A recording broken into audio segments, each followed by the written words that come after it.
Hello, I'm so happy I got a hold of you. Welcome back to another exciting episode of Lucious Showcase. I am Lucious T, and welcome back to the backlog. Well, this week we're taking a look at a game that's not really a backlog title, but it kinda is because I've been waiting to play it for 2 years. You already know what it is the title. Let's jump right into it. God of War has been the reason for me to own a PlayStation system ever since I read the cover story of the first one in Game Informer back in the day.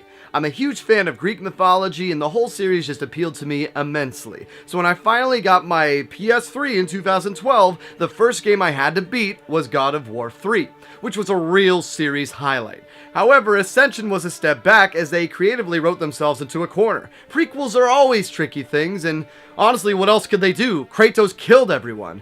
So when they announced Dad of War at 2016's E3, I was cautiously optimistic. Ascension had left a bad taste in my mouth, but this looked like The Last of Us with a God of War skin. And I was really stoked for the Norse mythology North, but it almost felt like they should have just made a brand new game. And then the more I read about it, there was going to be ability augments and customizable gear, leveling up. Was this game getting homogenized for a mass audience, just like every other game? Well, the short answer is no. The camera may be different, but this is still God of War through and through. Environment puzzles, set pieces, and giant enemies all remain. What is different, though, is this game has heart. The strained father-son relationship is more than a mere plot device. It gives a far deeper meaning to Kratos' character than any other game in the series. It's much more interesting seeing how he handles being a stern and distant father than one bent on revenge. Here we get to see how time has changed Kratos. He is much wiser and slower to action than before. Atreus does not know that his father is a god or about his past. The game starts after Kratos' wife dies. Her dying wish was for Kratos and Atreus to spread her ashes off the highest mountain in all the realms. I'll leave it there for now. My biggest concern with Atreus was him being annoying to deal with gameplay-wise. I don't need a constant escort here. However, like a good son, he is out of sight, out of mind, or more likely saving the day. You control his arrow attack with one button. He can't die, but he can be temporarily incapacitated. He can assist by tripping enemies, continue a volley, or hold enemies vulnerable for you. Best of all, if you are climbing, running, or whatever, he is right there with you, even teleporting if need be. They also smartly built in the ability for you to aim his shot while aiming your axe. If you spam his fire button without aiming, he typically will aim for the enemy closest to you, or the one that's in your field of vision. His electric arrows are particularly useful for stunning. His arrow types also have secondary abilities for puzzle solving, light to light crystals and electric to blow up red crystals. Now, it's a bit of a God of War tradition for me to play these games on the hardest difficulty to impress Jen.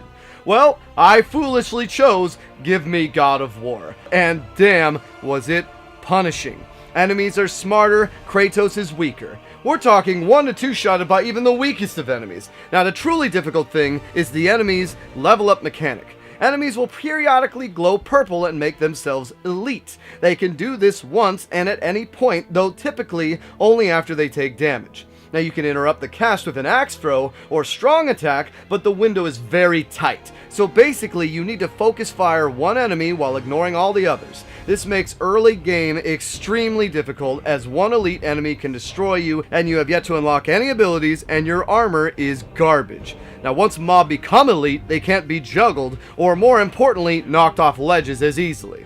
Which, you guessed it, is the best strategy in the game. Go figure, I'm gonna ring out again. Some fights I needed to plan my strat around ring outing as many people as I could. And sometimes you will get lucky and knock a big guy out that way by chance. Now, this strategy is never not the best way to play the game. Even after I was geared and leveled, it's still super effective. One particularly challenging area was the Dark Elf enemies of Alfheim. I would throw my axe, freezing them, run, and then jump punch one of them off the edge, which was an ability upgrade. Luckily, after that part of the game, I'd say 12 hours into my playthrough, the difficulty started to wane. But God mode is no joke. It bordered ruining the game for me at times. It also gives you no trophy at the end of the game, so really, it's just for bragging rights. And I needed every ounce of skill, patience, and cunning possible. Sometimes that meant playing cheap as hell, Throwing axes was the best strat early game, slowly whittling down health. It took a nice long while before I could hope to get in a melee attack. I geared Kratos for strength above all else, so the customizable nature of this game really didn't take into effect. I needed to customize just to output damage to offset the amount of health these enemies had on God mode. Cut it out! Weak again. The amount of damage enemies inflicted made health and defense fairly useless in my opinion. Experience upgrades needed to be chosen wisely, armor upgrades and talismans even more so. Now talismans give you single-use cooldowns. One heals you, one refreshes cooldowns. Now I largely use the invulnerability one. It gives you a small window of invincibility upon taking a death blow. Now if you do die, you can use single-use resurrection stones that Atreus can bring you back to life with. You can only carry one at a time. You can also gear Atreus to randomly spawn health stones through his gear. And even then, some encounters would still take hours, especially if a damn revenant was involved, or if you were trying to attack enemies that were significantly higher power levels than you. It's not levels, it's power levels, but same difference. Now playing this way may be one of my crowning gamer achievements. It was that damn bad. It's nice to challenge oneself, but seeing the game underneath the difficulty that I could have been playing was frustrating at times. The stun mechanic was pretty much useless as getting someone into a stun phase, meaning hand-to-hand combat or strikes to the back and hitting walls, was pretty much impossible, which is a shame as those executions are awesome.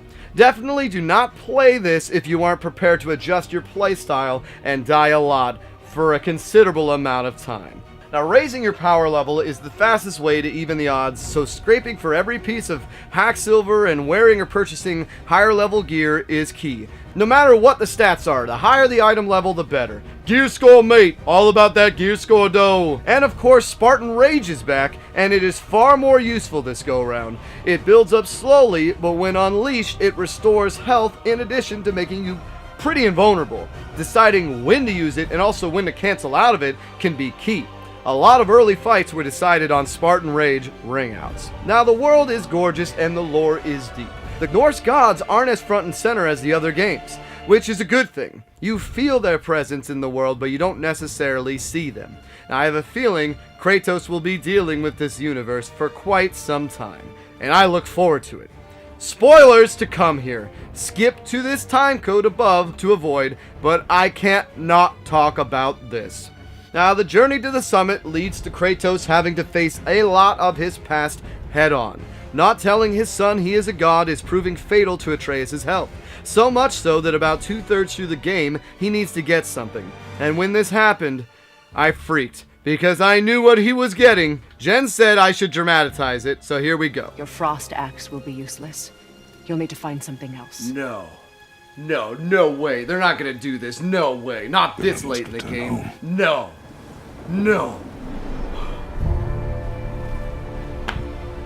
Athena! Get out of my head. Athena! Oh my god, Athena. No! Oh my god, the music's building! What's that? Oh my god. No, it's the blades! Oh my god, it's the blades! You will always be. Oh my god, it's the blades! Dun! Kratos! I know.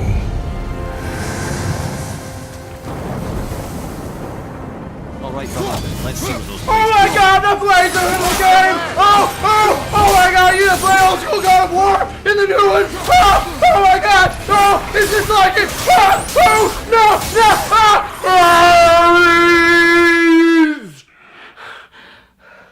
Oh man, I like that shirt. Those sneaky bastards. After getting used to my axe and shield gameplay, even taking down a Valkyrie, one of the optional bosses that is extremely tough, I thought I knew what this game was. Definitely enough to smash out a review. But no, old school God of War is in this game, attacks and all. The camera masterfully zooms in and out, and immediately the tactical precision of the axe is out the window for hack and slash goodness. And you can switch between both on the fly, and you can do the scorpion, come here! Throw the axe, grab the blades, and lay waste at the same time. It's the perfect amount of fan service and series innovation. I found myself using both interchangeably. They both get their own set of runic cooldowns too, so you can drop 4 big moves in a row. It's amazing. Kratos and Atreus grow together on this journey through the quiet times. Anytime you travel on the boat or use the fast travel mechanic, they will have a conversation. Later, once you get Mimir's head, he shares stories. He fills in the gaps of Norse mythology lore most players don't know. Now, since the game is centrally focused on Kratos and Atreus climbing the highest peak, it's a nice way of world building without shoving it down your throat. It's a nice respite from the intensity. I'd sometimes just sit in the boat and listen. Time for some Lucious metrics. Series fatigue. Home run! Before the reviews came out, I was worried that this game was going to be just like every other game in a God of War skin. Boy, was I wrong. It was strange not having a jump button, but the combat was good and fluid, camera worked great, and I fell in love with the characters all over again. Series mainstays like the chess and epic executions remained, gone were the cumbersome button taps needed to open them or do them. One button push accomplishes most actions, and now that Norse gods exist, this means Egyptian gods and other pantheons can be used in later sequels. Time sensitivity. Savor it. Other than the big spoiler I mentioned earlier, much else can be spoiled, especially the end of the game. Now, this game is about the journey. You can see Atreus go from timid boy to a warrior, take it in, and enjoy every second of this wonderful story. It goes by so fast, even if it is 20-something hours. Controls. Nailed it. This game feels so good. Kratos moves and dodges on a dime, the axe has weight behind it, and recalling it to you is always great. Punctuated by that excellent smack as it hits your hand. Now once you get the blades, it's hard not to smile, as it's the same old God of War in a much nicer suit, because the game is gorgeous. Not once was I ever frustrated by the controls. You interchange from shield combat to axe to blade seamlessly. Replay. Optional. There's a lot of side content in this game, optional quests, bosses, and areas. Exploring is fun in this game, so I found myself extending my playtime so I could experience more of it. The islands surrounding the Lake of the Nine were almost like mini Zelda shrines, having several layers and simple mechanics to them. Now, the Niflheim realm is especially good as it unlocks the best gear in the game and is a randomly generated fight and layout every time.